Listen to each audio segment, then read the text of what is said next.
When Benjamin Franklin exited the Constitutional Convention, he was asked by a woman, "Sir, what have you given us?"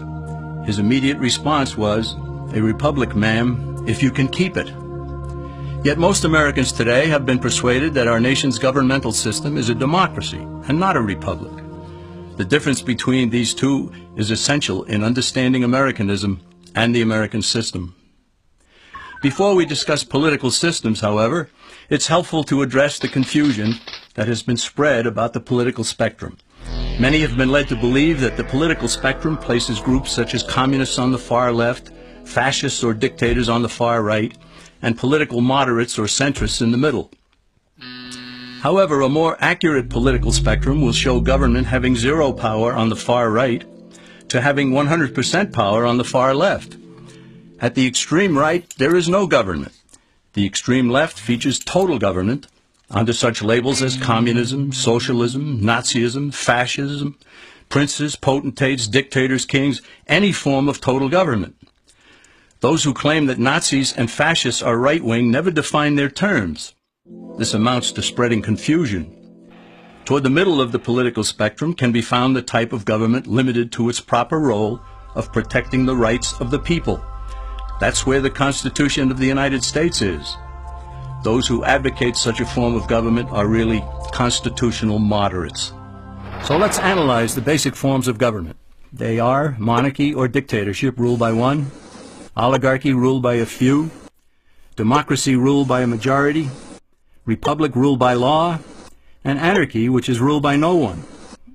In discussing these five, we'll see that they can be narrowed down to even fewer.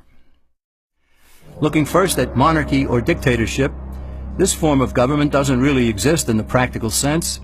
It's always a group that puts one of its members up front.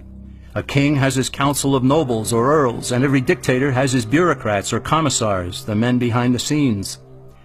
This isn't ruled by one, even though one person may be the visible leader. It's ruled by a group. So let's eliminate monarchy, dictatorship, because it never truly exists. Oligarchy, which is ruled by a group, is the most common form of government in all history. And it is the most common form of government today. Most of the nations of the world are ruled by a powerful few, and therefore oligarchy remains. At the other end, we find anarchy, which means without government. Some people have looked over history and found that many of its worst crimes were committed by governments. So they decided that having no government might be a good idea. But this is a mistake, because as the ancient Greeks stated, without law there can be no freedom. Our founding fathers agreed and held that some amount of government is a necessary force in any civilized, orderly society. In a state of anarchy, however, everyone has to guard life, liberty, and property, and the lives of family members. Everyone must be armed, and movement is severely restricted because one's property has to be protected at all times. Civilized people have always hired someone to do the guarding, a sheriff, a police force, or some branch of government. Once law enforcement was in place, the people were freer. They could leave their property, work in the fields, and so on. In short, the proper amount of government makes everyone freer. There are some who advocate anarchy, however, not because they want no government, but because they don't like what they have. They use anarchy as a tool for revolutionary change. The condition of anarchy is very much like a vacuum where something rushes in to fill it. These calculating anarchists work to break down the existing government with rioting, killing, looting, and terrorism. Tragically, the people living in such chaos often go to those best able to put an end to it and beg them to take over and restore order. And who is best able to put an end to the chaos? The very people who started it. The anarchists who created the problem then create a government run by them, an oligarchy, where they have total power. This is exactly what happened in Russia that led to Lenin taking total power, and in Germany where Hitler's brown shirts created the chaos that brought him to power. But anarchy isn't a stable form of government. It's a quick transition from something that exists to something desired by the power-hungry. It's a temporary condition, and because it isn't permanent, we eliminate it as well. The word democracy comes from two Greek words, demos, meaning people, and kratein, meaning to rule. Democracy, therefore, means the rule of the people, majority rule.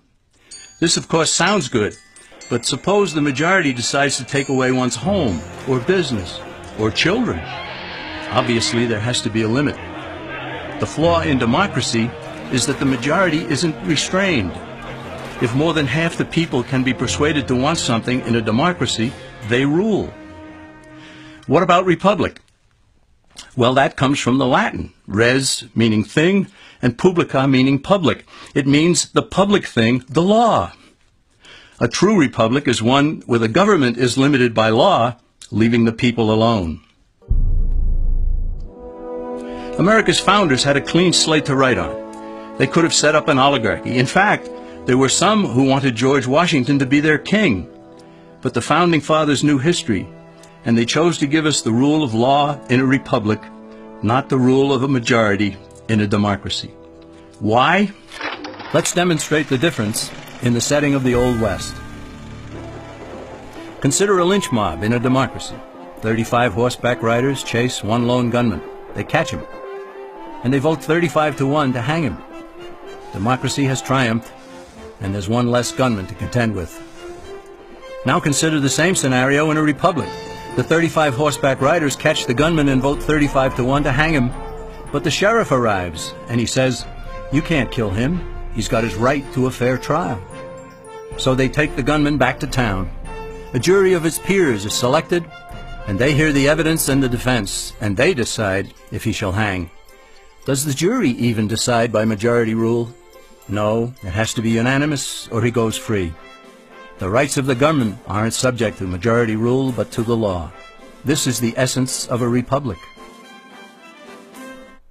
Many Americans would be surprised to learn that the word democracy does not appear in the Declaration of Independence or the U.S. Constitution, nor does it appear in any of the constitutions of the 50 states. The founders did everything they could to keep us from having a democracy.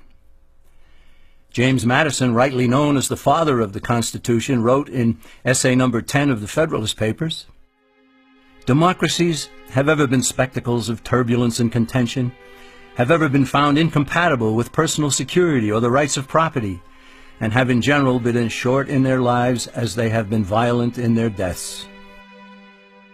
Alexander Hamilton agreed, and he stated, "We are a republican government. Real liberty is never found in despotism or in the extremes of democracy." Samuel Adams, a signer of the Declaration of Independence, stated, "Democracy never lasts long. It soon wastes, exhausts, and murders itself." The founders had good reason to look upon democracy with contempt, because they knew that the democracies in the early Greek city-states produced some of the wildest excesses of government imaginable. In every case, they ended up with mob rule, then anarchy, and finally tyranny under an oligarchy. During that period in Greece, there was a man named Solon, who urged creation of a fixed body of law not subject to majority whims. But where the Greeks never adopted Solon's wise counsel, the Romans did. Based on what they knew of Solon's laws, they created the 12 tables of the Roman law, and in effect built a republic that limited government power and left the people alone. Since government was limited, the people were free to produce, with the understanding that they could keep the fruits of their labor. In time, Rome became wealthy and the envy of the world. In the midst of plenty, however, the Roman people forgot what freedom entailed. They forgot that the essence of freedom is the proper limitation of government. When government power grows, people freedom recedes. Once the Romans dropped their guard, power-seeking politicians began to exceed the powers granted them in the Roman Constitution. Some learned that they could elect politicians who would use government power to take property from some and give it to others. Agriculture subsidies were introduced, followed by housing and welfare programs. Inevitably, taxes rose and controls over the private sector were imposed. Soon, a number of Rome's producers could no longer make ends meet, and they went on the dole. Productivity declined, shortages developed, and mobs began roaming the streets, demanding bread and circuses from the government. Many were induced to trade freedom for security. Eventually, the whole system came crashing down. They went from a republic to a democracy, and ended up with an oligarchy under a progression of the Caesars.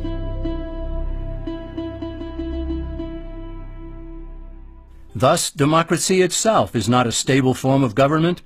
Instead, it is the gradual transition from limited government to the unlimited rule of an oligarchy. Knowing this, we as Americans are ultimately left with only two choices.